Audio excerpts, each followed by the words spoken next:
Welcome, everyone. I think we are expecting some more people to join, but we will get started, and I would love if, I'm going to see if I can see the chat. We could do a little check-in in the chat. I see lots of people signing in. Oh, and I see some people anticipating what I was already going to say, which is if you could say hello in the chat and let us know just a couple words of how you're doing today. I always like to start meetings off this way, just so I can get a sense of, kind of where we're all at, a quick little check-in, and then we'll begin shortly.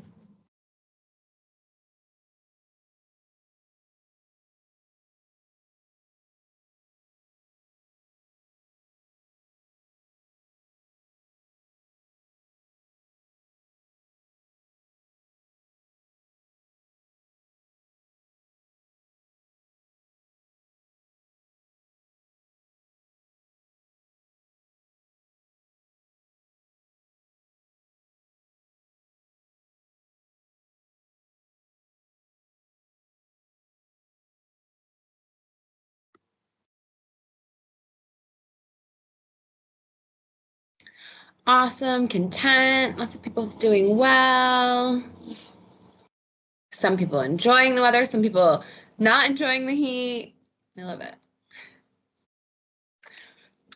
Great. Well, welcome everyone. My name is Janelle Robinson. I am the Non-Tech Wellness Coordinator, and we are here today to introduce you all to the Grievery and the work that we're going to be doing together over the next several months. So the way we're going to do that today is we're going to share a little bit about the why we're embracing these trainings as an organization. We're going to explain what the Grievery at Work is and how we'll be approaching these trainings together. And we're going to take some time to set personal and group expectations. And there will be time throughout our hour together for sharing and for questions. So before we do any of that, though, I would love to start with a brief meditation, just a few moments to get centered and grounded and kind of land in our intention for our time here together. So wherever you are, you can kind of make a choice if you want to feel kind of cozy today. Find a really comfortable seat. It doesn't matter if you're feeling like slouchy, if you want to snuggle up, or if you would like to find a nice tall spine and have that breath be able to move in and out more fluidly. That's up to you. There's really no right way or wrong way to be seated during meditation. So check in with your body and see what feels best for you today. And I would love to keep cameras on throughout this training together, but I totally understand when you have your eyes closed, it feels a little funny to turn off your camera. So, have your camera on. So if you would like to turn your camera off, that's totally fine. Wherever you are, you can either close your eyes or you can just find a gentle gaze. You also don't have to have your eyes closed during meditation, right? There's no right way or wrong way. Sometimes we're not in a place where we feel comfortable to have our eyes closed, or for some people, it's never comfortable to kind of have your eyes closed. So you do not have to have your eyes closed, but if you don't want to close your eyes, just gently soften your gaze. And wherever you are, we're going to take a few breaths together. Take a deep inhale through your nose. Let it go with a sigh out your mouth. You're making an audible sigh. Inhale through your nose. Big sigh out your mouth. And one more just like that. Inhale and exhale. Bringing your awareness to your body. Scanning your body from the tip of your toes, feeling where your toes are in space, where your feet are, if they're on the floor, if they're in your chair. And slowly bringing your attention up your body. So up your legs, your thighs, your hips, your belly and your back. Moving up to your chest, your shoulders, your neck, all the way up to the crown of your head. And as you scan your body, just noticing any areas that might be calling for your attention this morning, either because they are feeling really good in this moment, or because they're a little cranky and needing some extra love and support. But whatever you find here in your body, just holding it with compassion and non-judgment. So there's nothing to fix here, nothing to do, just notice. If you feel your attention start to wander, let the sensations in your body bring you back to this moment. And you can work your way back down the body, just scanning up and down at your own pace, lingering anywhere that you feel your curiosity being pulled within your body. Sometimes as we work, especially, we're so much in our minds, and it's really nice to take the time to just drop into your physical body.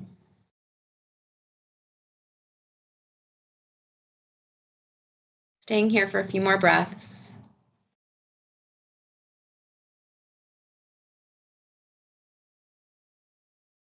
And shifting your attention to your mind. Noticing the quality of your thoughts. Notice if you're feeling distracted, if you're running through your to-do list simultaneously, or maybe your thoughts feel a little slow or sluggish this morning, you're still waking up. And again, as you notice your thoughts, as you notice your mind and really become aware, see if you can hold what you find here without judgment, without a need to fix or change. See if you can bring some kindness to yourself. And know that as these thoughts come in and out of your awareness, you don't have to react to them in this moment. So this is a practice in letting the thoughts come in, noticing them, and then letting them go. If something important pops up, you can even tell it you'll come back to it later. Staying here for another breath.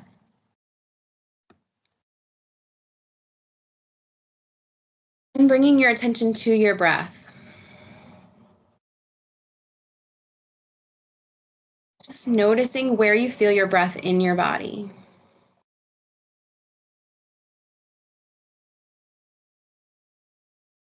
Notice if you feel it deep in your belly or at the tip of your nose or in your chest as you inhale and exhale. Notice if your breath has any messages for you today. So as you get to know your breath, you might find that it is an easy way to check in with yourself to see how you're doing. So you might begin to notice that if your breath feels constricted, that might mean you're feeling a certain way. Or that if your breath feels deep and full, that might mean something for you as well. And whatever you find, whatever your messages your breath has for you in this moment, again, can you bring some compassion for yourself? Nothing to fix here. We're just noticing.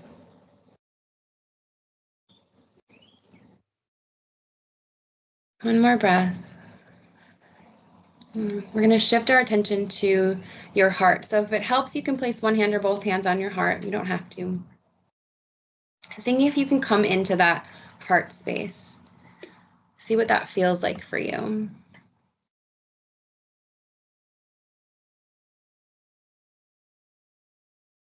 And ask yourself, how am I feeling right now?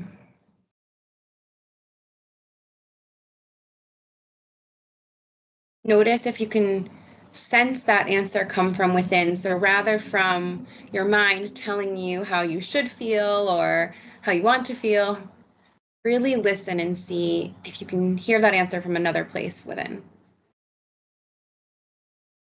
It might come to you as a word or an image or a felt sense. And whatever the answer is, again, can you hold it without judgment?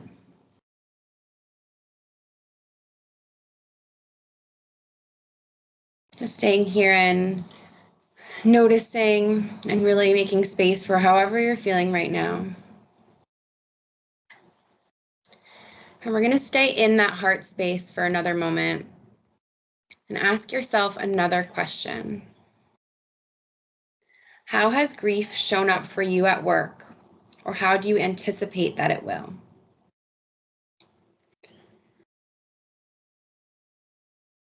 Just staying here and again, noticing the answers,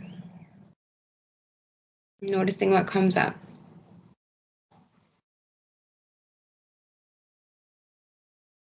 Making room, making space for whatever answer is coming to you.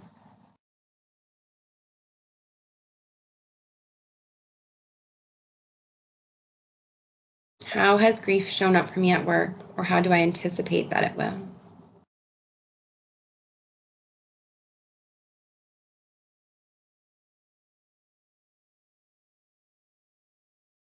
We're going to take a few more breaths together before we move out of this meditation, just kind of holding on to that answer, because we're going to have some time, just a few moments after we close our meditation, to journal about that question. So letting that answer rest on your heart as we take a few more deep breaths together, inhaling through your nose, exhale out your mouth. One more deep breath, inhale and exhale. If your eyes are closed, you can gently open them. And I forgot to let you know what we'd be journaling today. So taking a moment, you can either grab a pen and some paper, or even the notes app on your phone or right on your computer. And just coming back to that question, how has grief shown up for me at work, or how do I anticipate that it will? We're going to stay here for about 3 minutes, just jotting down your answer. And if it's a big answer and 3 minutes doesn't feel like a lot, know that you can always come back to this practice. You can jot down little notes or a bulleted list.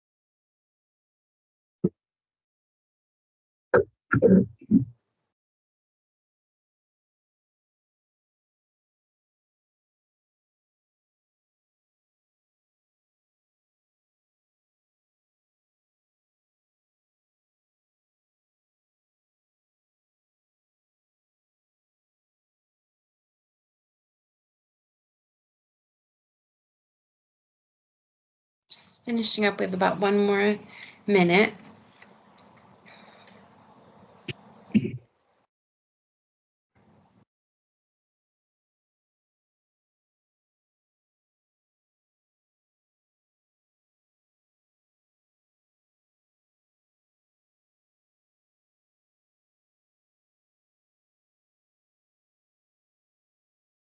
Finishing up your last thought. And we can come back to this shortly, or you can come back to it later if you wish. And as we embark on this journey together, there will be lots of space for sharing and reflection. So whether that's through meditation, journaling, small group shares, large group shares, the chat, or there's going to be a lot of space and time for that. And if you're a person that likes to share out loud, there will be space for that. And if you're a person that is more internal and likes the journaling piece, that's a great way too. So there's going to be a moment for reflection shortly, but before we do that, I like to not ask any of you to do anything that I also am not doing myself as a facilitator. So I prepared something that I wrote that I would like to read to you all now, that just kind of explains what the Grievery means to me, what this work means to me, and why I'm so excited to bring it to you all today. So before we dive into the Grievery together, I wanted to share with you all what it means to me and why I'm so passionate about doing it here at Nonotuck. My whole life, I've wanted to be in a profession that helped people. In my family, this is what you did. I was surrounded by nurses, therapists, teachers, and health and human service professionals like you. This path led me from elementary school classrooms to a children's hospital and to Nonotuck. I worked as a care manager at Nonotuck for several years and became very interested in one question. How can we do such important work while also caring for ourselves and each other? This question sent me on another journey, getting into the world of wellness and mindfulness, completing my yoga teacher training, working at Kripalu Center for Yoga and Health, and ultimately back to Nonotuck again. Over the past 5 years through the Wellness Initiative, we've been exploring this question together. How can we do this important work while caring for ourselves and each other? We know that this is an essential piece of our work, that in order to show up at our best for the people we serve, we have to take care of ourselves. You've heard me say it again and again, but we cannot pour from an empty cup. But how? Together, we've done yoga, meditated, and shared the ways we use our wellness hours. We dove into hard and heartfelt conversations through DEI and B events. I've heard from some of you that, to quote Dan Zimmerman, Nonotuck really has evolved and become so much more than it's ever been, a fuller realization of its intention to create a caring and supportive community to work in. And yet, the past few years have been filled with loss and grief. On a global scale through the pandemic, which impacted all of us personally and professionally in ways that we're still unpacking, and with the losses of several beloved members of our community. And so my question remains. Grief is an inherent part of health and human service work, as we've been reminded so poignantly recently. Even though it is something we're all touched by in this field, it's not often directly addressed in the workplace. Personally, I have experienced grief in the workplace ranging from losing children whom I truly loved while working at the Children's Hospital to losing a person who I served as a care manager at Nonotuck and planning their funeral with a bereaved caregiver. I was fortunate to have amazing coworkers and supervisors who walked through that grief alongside me. However, I did not have any training or tools to deal with this grief, and it was not addressed formally in my workplaces. And that's where the Grievery comes in. We've been reflecting on how we can strengthen our entire community so that we're able to hold grief as skillfully as possible. I see this partnership as an amazing opportunity to give our community much needed skills and practice showing up for each other through life's challenges with care and compassion. But here's the thing. This community already does show up for each other with care and compassion in ways that I don't always see in the rest of the world. I saw this so clearly at the services for Kitty. Kitty was a grandmother, KK, to my children, a partner to my father, and a friend to me as she was to so many of you. As I stood in the receiving line at her calling hours and looked out at the pews at her funeral, I saw so many Nonotuck faces. Some were old friends who I hadn't seen in years, and some were people I had only met virtually. Now, this mostly says a lot about Kitty and how she touched everyone she met, but I also think it says so much about Nonotuck. We do show up for each other through life's challenges with care and compassion. We do it every day. My hope is that the Grievery at work will give us the skills to keep doing so. When my daughter is missing her KK, I tell her that Kitty went back into the earth and now she's all around us. She's in the soil and the trees and the wind. She's also in the work that you all pour your hearts into. I cannot think of a better way to honor her and those we have lost in our community than to keep seeking answers to this question, to keep doing this important work that she loved so dearly, and to keep showing up for ourselves and each other.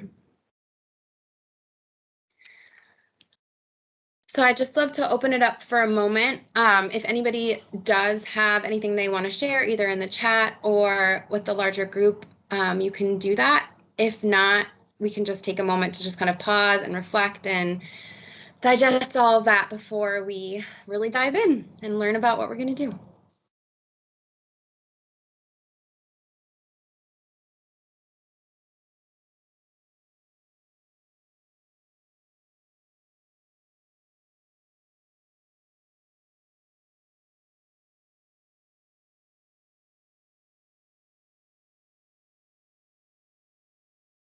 Great. So if anybody does feel called to share at any point, feel free to raise your hand or type in the chat.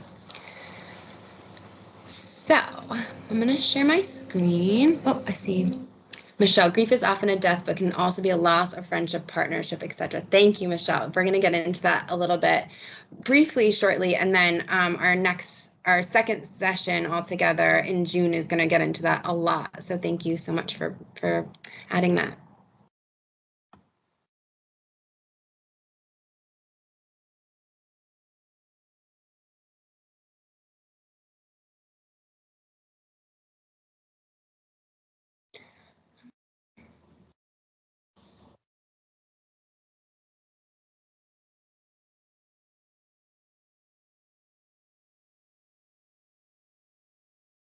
Okay, so how are we going to do this together? Over the course of the next several months, we are going to be embarking on our journey through sorry, I'm going to make this full screen again. Here it is. Through this work. So where we are today with the Grievery is our introduction. So I'm going to walk you through the different modules that we're going to be covering together and kind of talk about how we're going to do that together and talk a little bit more about what the Grievery is as well. So we're here today, Module 1, Establishing Group Agreements. So today we're giving you a little bit of an introduction to the Grievery, and we're going to take some time to establish our group agreements together. Module 2, conditions for psychological safety. This says it's for management only, but what this really is looking at anyone who will be could be in direct contact with our bereavement policy, approving it for somebody, help walking somebody through it, to make sure that anybody who needs grief services, that the person that's going to be supporting them through that has an idea of psychological safety within our organization. Understanding grief is the basics of grief literacy. That's the sessions that we have scheduled for June. So there's 2 different sessions in June. It'll be like we did this month, where we're going to be having 2 of the same session, offering it twice, since we are asking for both the introduction and understanding grief to be mandatory for all staff. This is really the cornerstone of this program and really sets the foundation for our community to have a shared language across all of our staff, to have an understanding of grief, how to hold it for each other, how to talk about it, and how to support people through it and support ourselves through it. And also learning about what grief is, and just as Michelle said, how there's so many different ways into grief.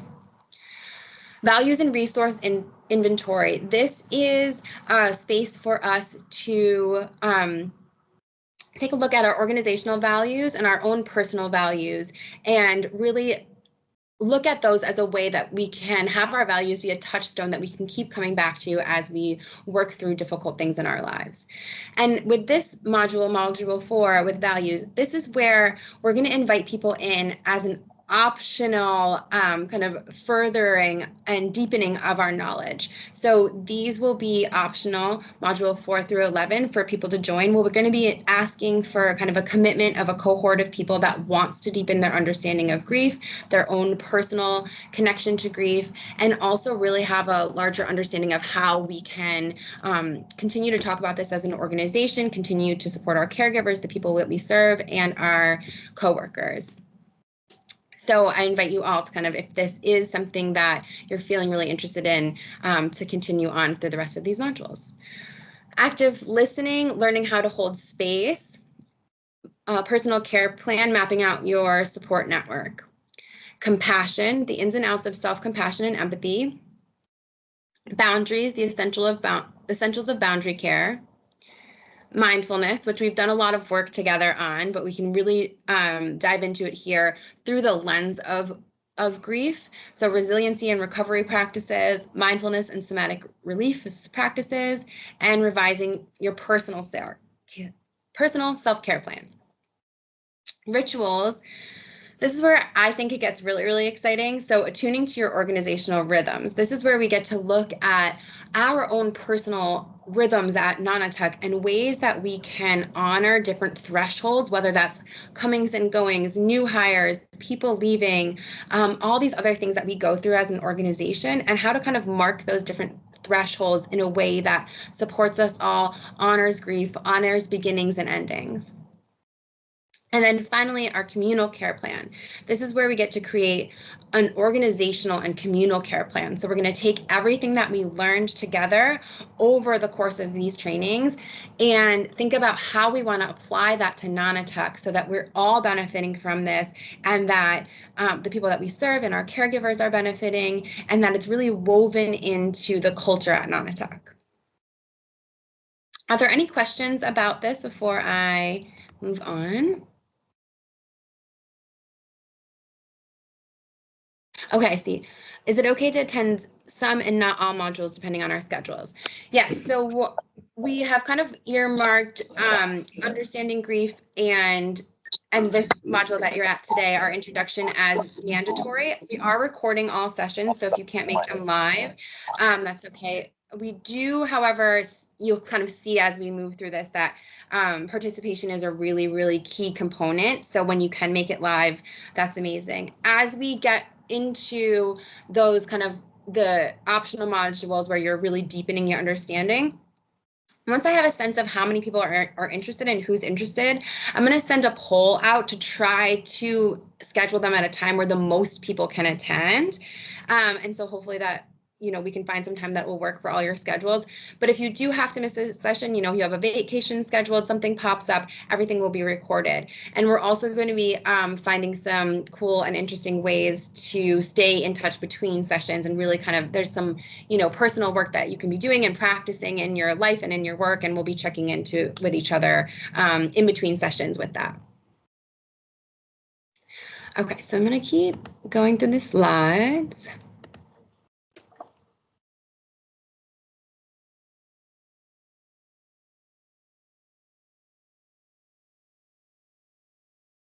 Okay. This training is made possible in partnership with the Grievery. So I'm going to share just a little bit about the Grievery and their approach to grief and who they are. The Grievery is a space for individuals to come together, sharing and supporting each other as we journey through grief and sorrow. Grief is not limited to losing someone close to you. It also shows up as regret for lost opportunities, heartbreak for broken relationships, or sadness for the state of the world. And in our next module, Understanding Grief, we're really going to get into this, that there's many different gates to grief that they're called. And I think for many of us, as we hear the word grief, we automatically think of losing someone, and that may or may not make us feel like we have the ability to talk about this, right? Or that this can apply to us given what we have going on in our lives. But as we really get into the gates of grief, it becomes very apparent, at least to me, the more I learn about it, that everyone is dealing with some level of grief at all times. They believe that tending to grief is a practice and a skill that can be learned, which is why they also bring grief-informed practices into the workplace through trainings like this. They offer a fresh approach to grief. It's communal, secular, so non-religious, non-clinical, offers somatic practices, and is embedded into work. They offer virtual grief groups, which are drop-in sessions. So these take place outside of Nonotuck, offered through the Grievery. They're for those who are feeling the weight of grief. Come find a virtual hug during one of our gatherings. We regularly link up to swap stories, lend an ear, and create a safe space of empathy and care. And these are offered weekly, and even more often than that, actually, through the Grievery. And we actually have a discount code through that. So if anybody is feeling really connected to this work and wants to kind of further that, or feel like they would like a space kind of outside of Nonotuck to get support, we have a discount code for all of us to join these sessions if you would like. And then this is what we're doing here together: workshops and trainings. This is in-person sessions. We're doing it virtually so that we can really be together as we're spread across the state. Custom workshops and trainings for leadership, management, and staff at all levels to help build capacity personally and professionally for a healthier and more connected workplace culture across all locations. So I'm going to stop sharing for a moment. What's really, I feel, exciting about working with the Grievery, just kind of like from a personal standpoint, is that we are taking their curriculum and we're working really closely in partnership with the Grievery. And I will be facilitating all the sessions. And I'm really here learning along with all of you. So I have practice in many of the things that we're going to be learning about together.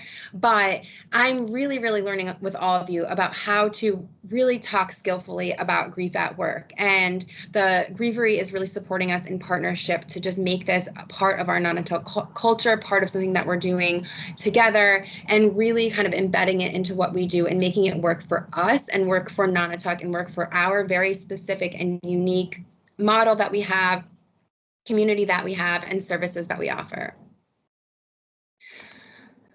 Are there any questions about any of that?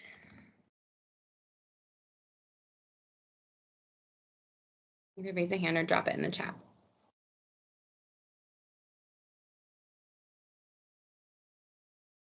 Okay, great. So we are going to get into setting personal and group expectations. So I like to describe this. As I mentioned, I was a previous elementary school teacher, and I don't know if you remember or have been familiar with when you were younger and start grade school, and on the first day, your teacher pulls out the whiteboard or a big piece of paper and talks about the classroom guidelines, and the students get to add to it, and then it hangs in the classroom for the rest of the year. That's what we're going to be doing here together. And so we have a list that has been provided by the Grievery that we're going to read through together. There will be space to add anything. In our first session when we did this, we talked about one thing that I would like to add, so I'm going to add that and type it all up and then send out a new version. But if anybody has anything else they'd like to add, we can do that as well. This is really for us to feel safe as we're doing this work together. And we're going to take a look at those, we're going to work through them, and then we're going to have some time for personal reflection, and then we're also going to go into some breakout rooms together and have some more time to discuss. So I'm going to share my screen again.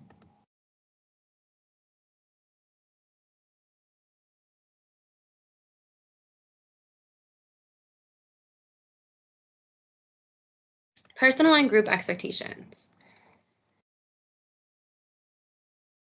So these are our foundational group agreements. We're going to take time to reflect on them and make any additional changes as we see fit. We're going to start with this list, and then we can add anything that we see necessary. We're also going to have some time to discuss if there's any questions or anything that comes up as we go through these. So number one, deep listening. Acknowledges the profound knowledge in another. When we listen deeply, we begin to uncover what wants to be dreamt through us as a collective. Restraint and humility. Practicing restraint means holding something long enough to let it ripen. By doing this, we allow things to mature before sharing. Humility honors our mutuality and brings us down to the ground, into the soil. Refrain from advice giving unless explicitly asked for. We're not here to fix each other or be experts. We're here to fully bear witness to what is unfolding. Let's demonstrate humility by resisting the urge to give advice. So this is really important as we kind of moved through this together, that we are not trying to fix or change anything. And so as a group of nurses and care managers and clinicians and all the different roles that we hold, I think many of us are in a space where we're used to jumping in and fixing and offering solutions, because that's literally what your jobs are to do in many cases. And this is going to be a different space where we're really practicing showing up through for one another, through holding space and letting other people be witnessed and heard, and knowing that we don't have to fix or give advice or change anything, but that we're really just here to show people that they're not alone. Seeking consent. When we're in person, we seek explicit consent before physically touching somebody, like giving a hug. We're going to be doing all of this virtually, but that is a very good reminder. Online, we think about this in terms of touching someone's heart or wounds. We don't know what might overwhelm or trigger someone, so we'll ask for consent before we do individual processing with another member, such as through a direct message or email. So this just means that, if something comes up in one of our conversations and it's somebody that you have a relationship with at work, really asking them if they're in a space where they want to talk about it further outside of the group, and really asking for consent before you dive in or even share it personally. You don't always know what space somebody's in and if they're able to skillfully receive what it is that you have to share as well. It's actually a really great practice I've gotten into with some of my friends, right? That just saying like, hey, are you in a space where I can share something? And sometimes they might say like, my children are climbing all over me. Can we talk about this later? Like whatever it is. So that's a great practice to kind of take into your life also. Confidentiality and discernment. We'll regard what's shared here as sacred and confidential. While we can share our own experience in this space, we will not share other people's names or stories. While full confidentiality cannot be guaranteed in any group space, we will practice deep discernment when sharing personal stories. Revelatory speech. Not everything has to be shared when it's felt. Notice within you when something arises and why it's present. Perhaps sit with the sensation a bit longer before speaking, or choose to let someone else have more time to share. When we share, we work to reveal our own experience rather than commenting about what someone else should be doing or feeling. And finally, silence. Honor your own need for quiet reflection or pause, and our shared silence as an antidote to the world's noisiness. I love that one. Okay. So, is there anything that you would change or add to this list? And I'll share, as I said, before I ask you to do something, I always like to give an example or do it myself. So one of the things that I would really like to add to this list, and so I'm going to add it and resend this out to everyone so we have it and we can reflect back on this list, at the beginning of each of our sessions, is using I statements. And I think we'll get into this more in the active listening session if you kind of go onto that session. But that's a practice of kind of rather speaking from the third person as we, or saying you, when you're really talking about yourself, using a statement of I. So really saying, I feel this, or I notice this in myself. We all kind of have in our common vernacular this thing where we do this thing where we say like, we use you or we when we're really speaking from our own personal experience. And so it's a really good practice to get into is using those I statements. And now I've noticed myself catching myself in other meetings since we've talked about this. So it's just a good practice to get into. So I'm going to add that to our list as well. Is there anything else that anyone would like to see added, or any questions about this list of group agreements?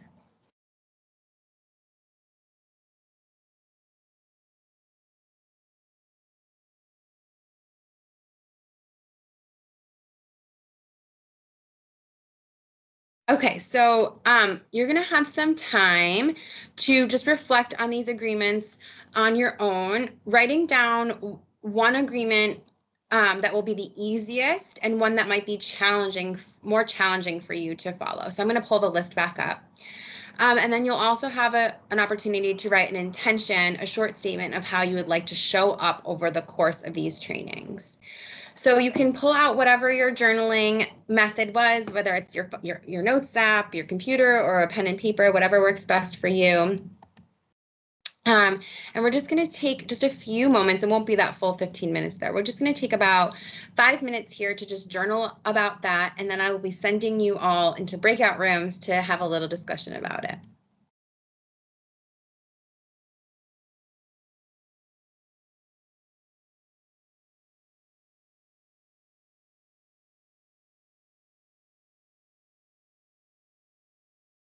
Janelle, you going to put up the agreements again so we can look at which one's going to be easiest and hardest, please?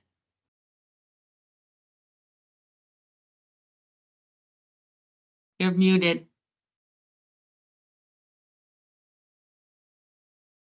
There it is. Thank you. Thank you. Thanks, Michelle.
Just taking a couple more minutes here to finish up and writing one that will be hardest for you, maybe to follow, one that'll be easiest, and then if you'd like to just set an intention for this work that we're going to be doing together and reflect on that a bit.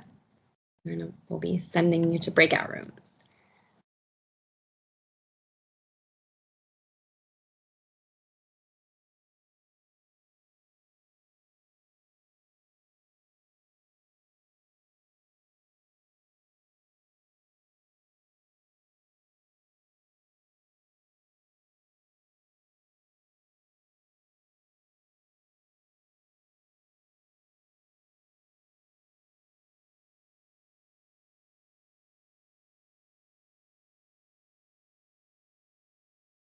Okay, so just finishing up your journaling.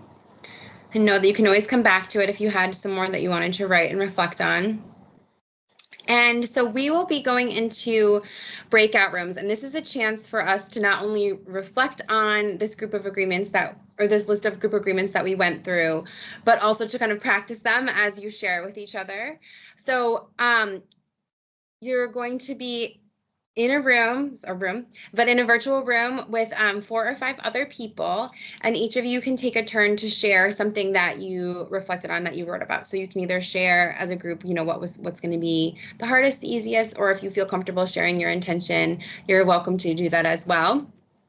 We're going to be there for about 5 minutes, and then I might do a couple minutes longer, maybe about 7 minutes. And then I'll bring everybody back and we can have time to kind of report back what you noticed from your group, if there were some commonalities, if there were a lot of differences. And this is also really a chance for us to get into this practice of, hopefully connecting with other people at Nana Tech, sharing with each other, practicing these group agreements, and also practicing these breakout rooms because people had a lot of fun with this at our last session because it was something new. So I'm going to send you all off. I'm going to click the button and you'll end up in a room with 4 or 5 other people. And then I'll send you a little note when you have about 1 minute left, and then I'll bring everybody back. Here we go.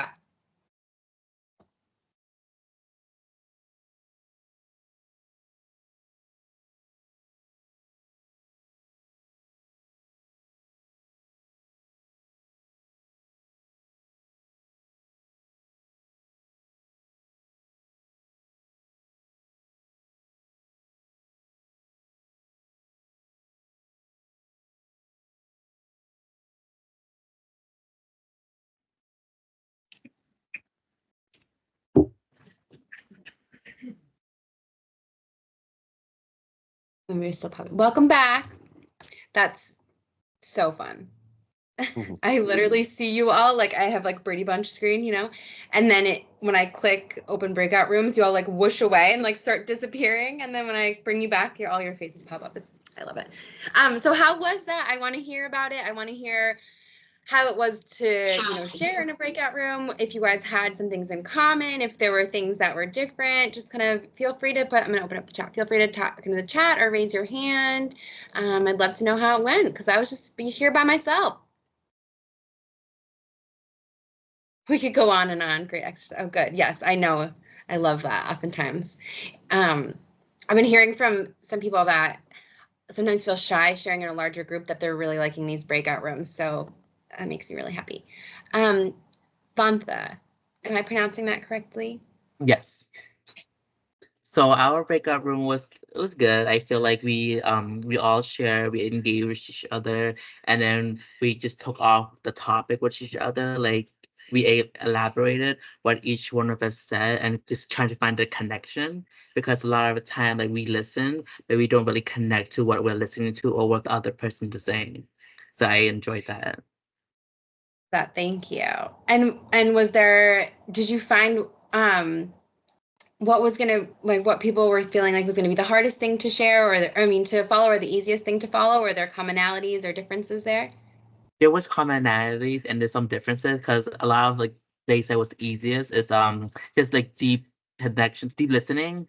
But then I agree with that, but then that's kind of the hard part. Unless because if you're a talker like myself, you can just go on and on. So it's hard to listen. It's not like you don't want to listen, but you just have to, have a response right away.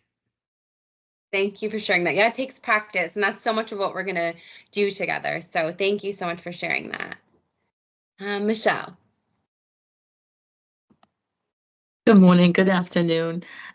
It's funny that he was in our group. It was very interesting. It was a very nice group. And a couple of people did say that the easiest thing for them was deep listening as well. And I find that not one of the hardest, but not one of the easiest for me. But we also, a couple of us also were similar in our silence was going to be the hardest for us to do, because when you're hearing people talk and and it kind of goes along with revelatory speech. You don't have to share everything when you felt it. It's kind of like when you hear somebody talking and they're pouring out their heart or whatever. You want to say something. You want to reach out and give them a hug, or things like that, and not be silent. So it's funny how a couple of us were similar, with the silence being the one of the hardest. And Yeah, thank you, so yeah. Michelle. Yeah, that came up. Our last group too. Silence was a common one that people felt like was going to be the hardest, and it can be awkward, and it takes practice. And as a facilitator, even giving enough space where we're like, if I ask, does anyone want to share, and like we're going to sit here for a minute, right? All in silence, and that can feel uncomfortable and take practice. So, but we're all going to be practicing it together. So, thank you so much, Michelle. Vivette. Thank you. In our group, we find that silence was the most easiest, but we also reflect on the fact that sometimes by listening to the person, you can figure out what can keep them grounded and guide them to remind them to go to what keep them grounded. I love that. Thank you. Oh, that's such beautiful wisdom. Thank you for sharing that. Gray. Yeah, I think restraining from giving advice unless explicitly asked for was a tough one for me. I think just in QE, it's natural. That's what is part of the job, right? And so, um, active listening and just digesting what people say is something that I have is an ongoing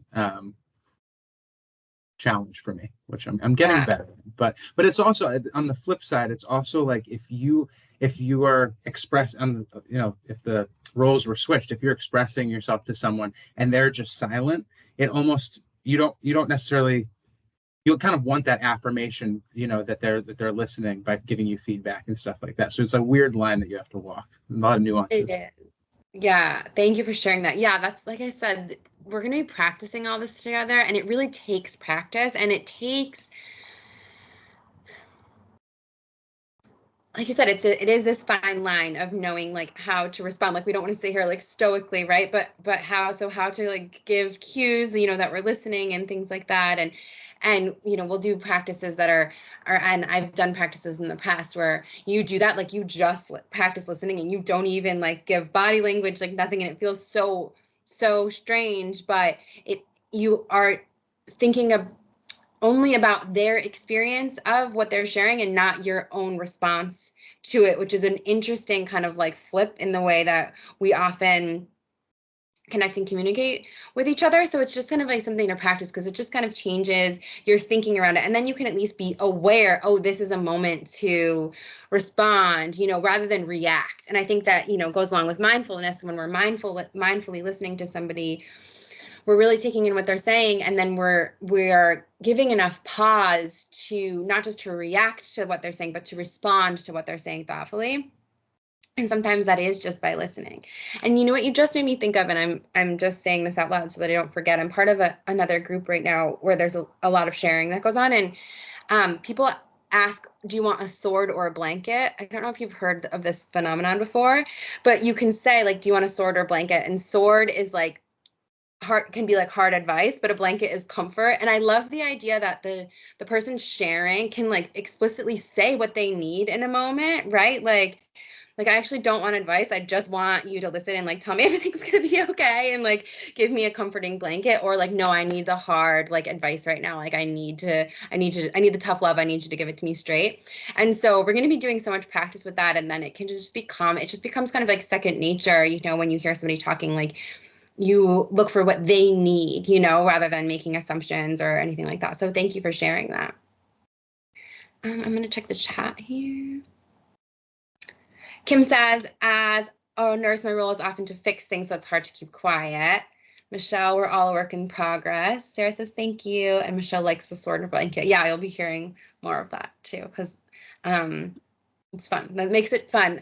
So one thing we're at 12 o'clock and I love this because I think like these breakout rooms really like kind of get people talking, and now people are into it, and now we're going to close because I promised I'd keep it at an hour, just kind of, for all of our attention spans and to honor your time and your day, your busy days. But that being said, this was really, as I shared, an introduction. This is just an introduction to what we're going to be doing.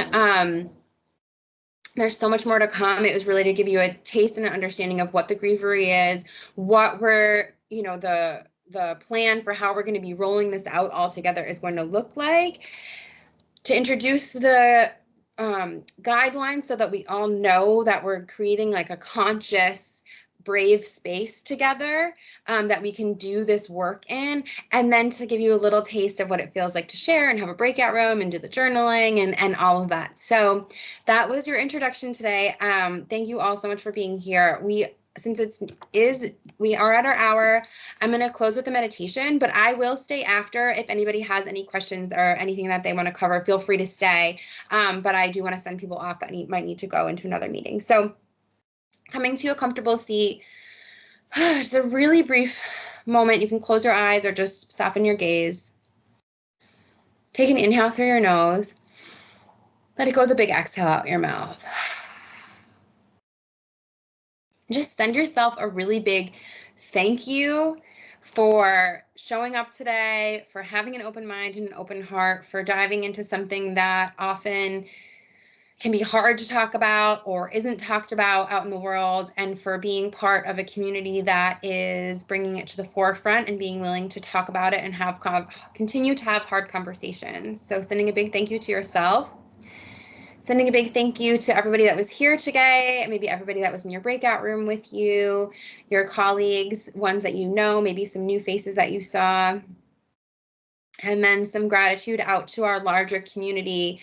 So to the group that was here, did this last week as a group, and to everybody that wasn't here with us today, to our caregivers, to the people that we serve, and for those who are no longer with us, just sending so much gratitude and love. One more deep breath together. Inhale through your nose. Exhale through your mouth. And gently open your eyes. As I said, thank you so much for being here and for embarking on this journey with me. We have 2 sessions scheduled for June. That's when we're going to be diving into understanding grief. That's really, like I said, the cornerstone of this program. There are scheduled to be two different sessions. One's a Thursday, one is a Tuesday. Check your calendars. I sent the second invite today. It'll be the 6th and the 25th.